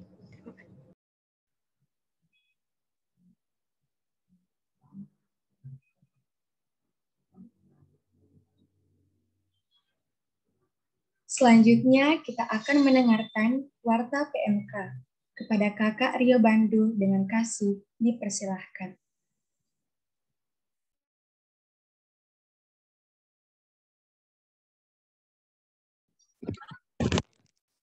Terima kasih Yanne untuk kesempatannya ya. Jadi sebelum saya masuk untuk bacakan Warta PMK, jadi yang pertama saya ucapkan terima kasih kepada Tuhan Yesus ya selaku pemilik kehidupan sudah memberikan kita kesempatan saat ini untuk melaksanakan ibadah persekutuan besar di persekutuannya kita. Kemudian saya ucapkan terima kasih juga untuk kesempatan dan terima kasih kepada pembicara Kakak Pendeta Lydia Kambotandirung STH MA MTH yang sudah menyiapkan waktunya membawakan firman di ibadah persekutuannya kita. Kiranya Tuhan memberkati Kakak Lydia dalam segala aspek kehidupan dan pelayanan ke depan. Amin, terima kasih. Ya Kak, saya ucapkan juga terima kasih sama teman-teman selaku pelayan di ibadah PB, khususnya MC Yanne Lawerisa PSIK 2020 dan operator Daud Alkindi FKH 2020 serta pemerhati Fitriani dari Kedokteran Hewan 2020. Kiranya Tuhan selalu memberkati dalam setiap aspek kehidupan dan studi serta pelayanan ke depan. Nah, untuk Warta PMK sendiri, yang pertama untuk ibadah PB selanjutnya itu akan kita laksanakan kembali pada tanggal 22 Mei. Dan bagi kakak-kakak dan teman-teman yang rindu untuk menjadi MC, rindu menjadi operator serta pemerhati di ibadah PB selanjutnya, silakan hubungi Komisi PB. Nah, Komisi PB itu ada Rachel Gloria Kedokteran Hewan 2018 selaku koordinator, kemudian ada Greti dari PDU 2019, kemudian ada Michelle dari Kedokteran Gigi 2019. Nah, untuk teman-teman yang memiliki pergumulan, yang rindu untuk didukung dalam doa, silakan teman-teman menghubungi Komisi Doa. Nah, Komisi Doa itu ada Anastasia Fani, Fisioterapi 2018 selaku koordinator. Kemudian ada Cherin Majesty, Kedokteran 2019, serta Ulfa dari Kedokteran Hewan 2019. Nah, selanjutnya bagi kakak-kakak dan teman-teman yang butuh bahan kuliah, silakan menghubungi Komisi Humas. Komisi Humas itu ada Yersel Elsa Tapi FKG 2019 selaku koordinator. Kemudian ada Novita Malana PSIK 2019 selaku anggota dan Julinda PSIK 19. Kemudian untuk anggota PMK, kakak-kakak dan teman-teman yang punya hobi menulis, kemudian membuat puisi, gambar, cerita, kemudian menciptakan lagu, menyanyi, atau video rohani kreasi sendiri, dan teman-teman rindu untuk membagikan itu ke anggota PMK. Nah, silakan di sini ada Komisi Nafiri. Nah, di Komisi Nafiri itu ada Indah Permatasari PSIK 2018 selaku koordinator, kemudian ada Wahyuni PSIK 2019 selaku anggota, dan Natasha Tingkan dari Psikologi 2019 selaku anggota. Nah, kemudian selanjutnya bagi teman-teman yang butuh bahan PA atau PI, silakan menghubungi teman-teman dari Komisi KKPI. Nah, Komisi KKPI itu ada Mileni Pulo Tumonglo, PDU 2018 selaku koordinator. Kemudian ada Nilan Valentine, kedokteran gigi 19 selaku anggota, dan Jawa Timena, kedokteran gigi 2019 selaku anggota. Nah, di sini ada penyampaian sedikit dari Komisi KKPI. Silakan Milen untuk menyampaikan.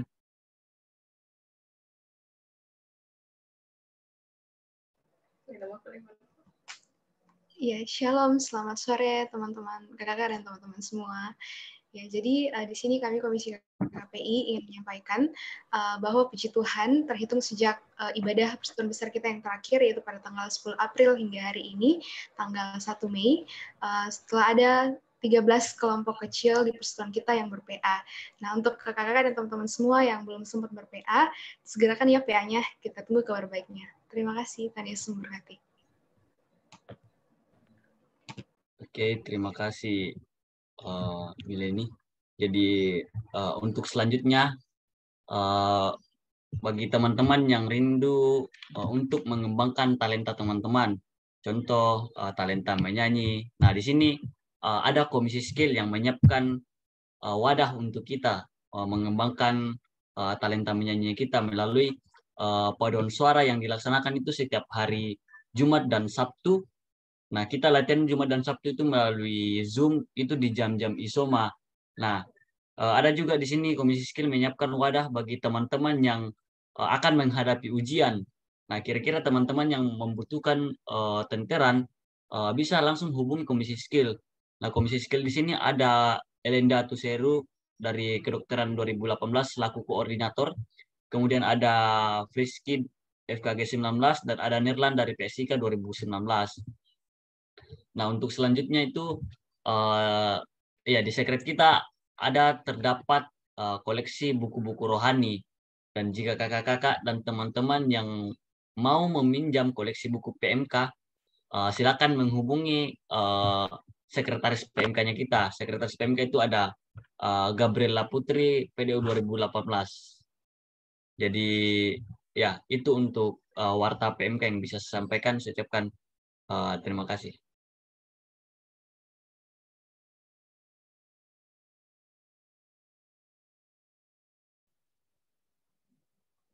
Terima kasih kepada Kakak Tio Bandu yang telah menyampaikan warta PMK-nya. Tidak terasa, kita sudah berada di penghujung ibadah kita. Oleh sebab itu, untuk menutup ibadah kita, mari sekali lagi memuji Tuhan dengan pujian, denganmu Tuhan.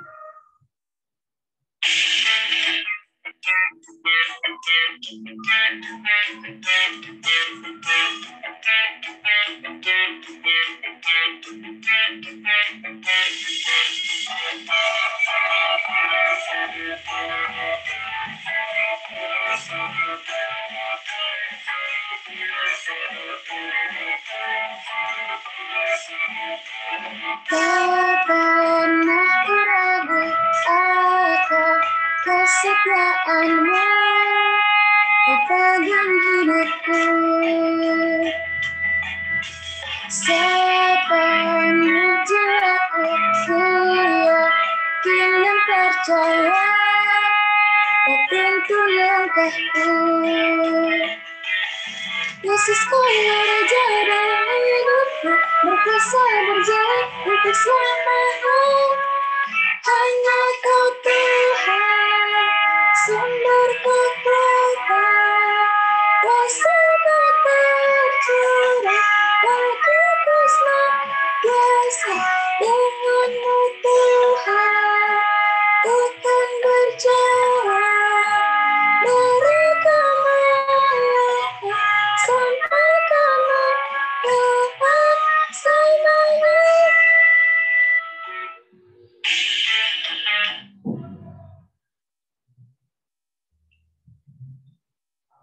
Untuk doa penutup, dimintakan kesediaan Ibu Pendeta Lydia Tandirerung untuk menutup ibadah kita saat ini dengan doa dan berkat.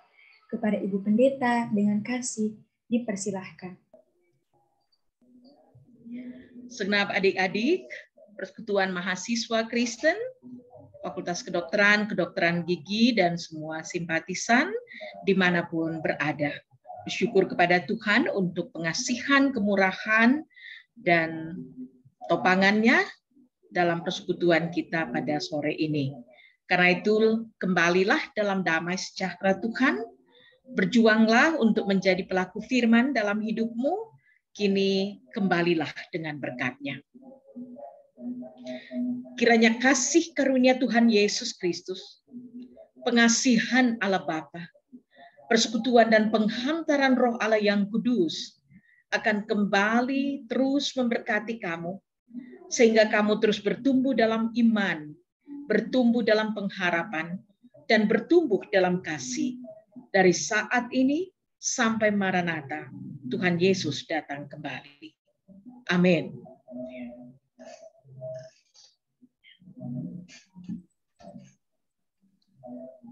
Terima kasih Ibu Pendeta. Demikianlah ibadah kita untuk hari ini. Tuhan Yesus memberkati setiap kita yang sudah datang dan memuji Tuhan bersama-sama sore ini. Terima kasih.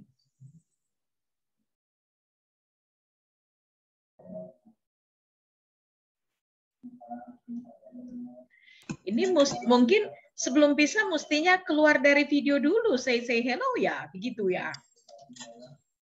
Iya, Bu Pendeta. Terima kasih banyak, Ibu Pendeta. Ya, Ya sedikit ya, gara-gara teman-teman. Jadi tanggal 8 itu akan ada ibadah gabungan. Jadi kakak-kakak dan teman-teman ditunggu kehadirannya di ibadah gabungan.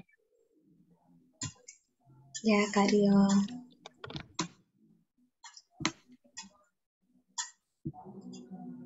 Ya, luar biasa firman Tuhan hari ini. Terima kasih banyak kepada Ibu Pendeta Lydia. Sama-sama. Terima kasih banyak Yane dan Daud yang sudah melayani kita dalam ibadah kita kali ini. Sekarang kita mau foto bersama dulu. Diharapkan kepada kakak-kakak dan teman-teman semuanya untuk mengaktifkan kameranya dan diingatkan kembali untuk mengisi lembar evaluasi melalui link Google Form yang sudah disebar di grup lain PMK dan di room chat. Sambil mempersiapkan untuk menyalakan kameranya. Ya, semua kakak-kakak dan teman-teman silakan diaktifkan kameranya. Akan berfoto bersama. Mungkin saya minta kesediaannya, saya minta tolong kepada Kak Indah atau teman-teman dari Naviri untuk mengambil foto. Oke, thank you Evi. Jadi teman-teman yang belum aktifkan kamera boleh diaktifkan. Kita dokumentasi. Untuk slide pertama itu dia slide kedua 1, 2, 3. Slide terakhir 1, 2, 3. Terima kasih semuanya. Terima kasih Kak Indah. Kakak dan teman-teman diingatkan kembali untuk Terima kasih. Oke.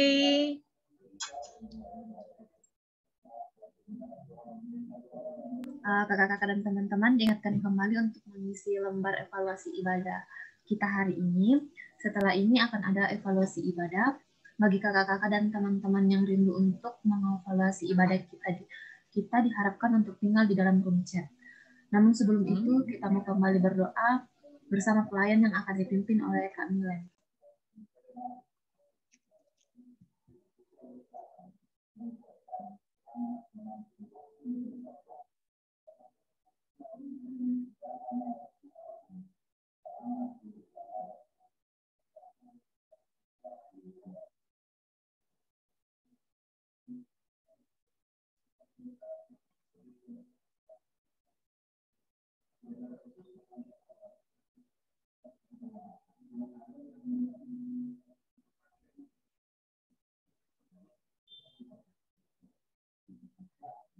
Siapa yang berdoa?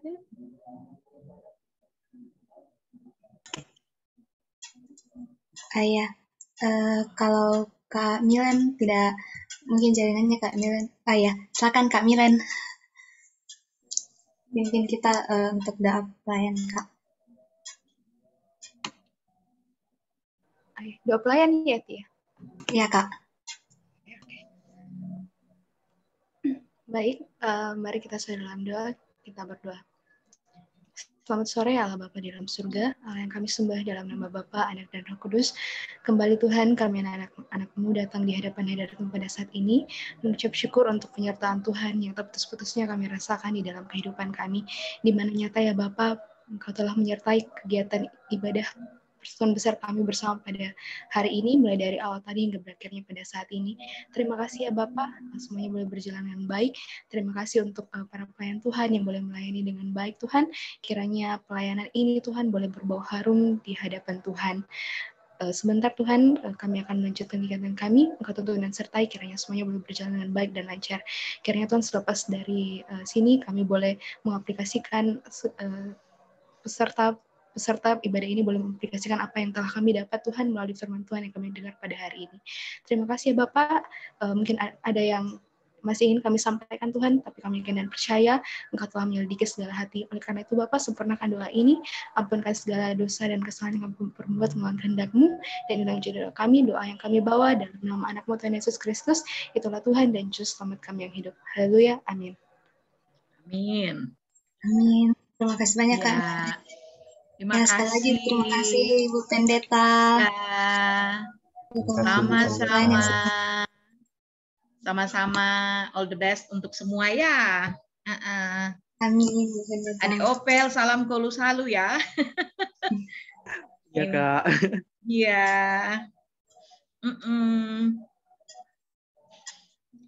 Ya. Sorry, Ibu Pendeta coba untuk lihat-lihat wajah, tapi seandainya kalau ketemu-ketemu belum sempat ingat dan tidak sapa, silahkan disapa duluan. Oke? Iya, Bu Pendeta. Oke. Baik, kita live ya. Ya. Boleh ya, Kak? Pendeta. Ya. Tuhan berkati. Iya, Shalom. Dadah. Ya. Shalom, Bu Pendeta. Selamat sore, Bu. Ya, kepada kakak-kakak dan teman-teman yang belum mengisi lembar evaluasi, harap diisi untuk perbaikan ibadah PB ke depannya. Nah, selanjutnya 15 menit ke depan kita akan melakukan evaluasi pelayan. Untuk itu, bagi kakak-kakak dan teman-teman yang rindu untuk mengevaluasi pelayanan kita melalui ibadah PB, diharapkan untuk tetap tinggal di room Zoom dan kita akan mulai evaluasi 15 menit kemudian. Terima kasih.